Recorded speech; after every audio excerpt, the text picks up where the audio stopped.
1910 से पहले कोरिया एक ही देश था जिसे उस समय कोरियन एम्पायर कहा जाता था, पर 1910 में जापान ने कोरिया पर अटैक कर दिया और कोरिया पर अपना कंट्रोल करके अपना रूल एस्टेब्लिश कर लिया और 1910 से 1945 तक कोरिया पर जापान ने कब्जा करके रखा था। जैसे ही वर्ल्ड वॉर 2 में जापान की हार होती है और जापान को सरेंडर करना पड़ता है, तब जापान को कोरिया को छोड़ना पड़ता है और जापान के छोड़ते ही कोरिया को 2 पार्ट में डिवाइड करके अमेरिका और सोवियत संघ ने अपने अपने हिस्से में बांट लिया। सोवियत संघ ने कोरिया के नॉर्थ साइड पर कब्जा कर लिया और अमेरिका ने कोरिया के साउथ साइड पर कब्जा कर लिया। आगे जाकर ये दोनों पार्ट से ही 2 डिफरेंट कंट्री बनने वाली थी। अब आता है 1948 का टाइम, जब अमेरिका के सपोर्ट से साउथ कोरिया आजाद होकर एक नया देश बनता है। इसके पहले प्रेसिडेंट सिंगमैन री बनते हैं और इसके तुरंत बाद ही सोवियत संघ यानी रूस के सपोर्ट से नॉर्थ कोरिया का फॉर्मेशन हुआ, जिसको किम इल सुंग ने लीड किया और दोनों कंट्रीज का गठन करके अमेरिका और रूस ने साउथ और नॉर्थ कोरिया से अपना कंट्रोल हटा लिया।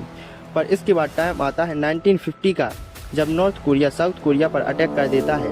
नॉर्थ कोरिया का मकसद पूरे साउथ कोरिया पर कब्जा करके कोरिया को एक करना था। उस वॉर में नॉर्थ कोरिया ने लगभग पूरे साउथ कोरिया पर कब्जा कर लिया था, बस कुछ जगह ही बची थी। पर फिर अमेरिका दक्षिण कोरिया की मदद करता है और नॉर्थ कोरिया को पीछे धकेल देता है और लगभग चीन की सीमा तक पहुंच जाते हैं। इस पर चीन ने नॉर्थ कोरिया की मदद की और दोनों देश अपनी अपनी बॉर्डर पर वापस आ जाते हैं। इसके बाद दोनों देशों में सीज फायर एग्रीमेंट हुआ, जिससे वॉर तो रुक गई पर पीसफुली सॉल्यूशन नहीं निकले और यही रीजन है कि नॉर्थ कोरिया और साउथ कोरिया आज भी एक दूसरे के दुश्मन हैं।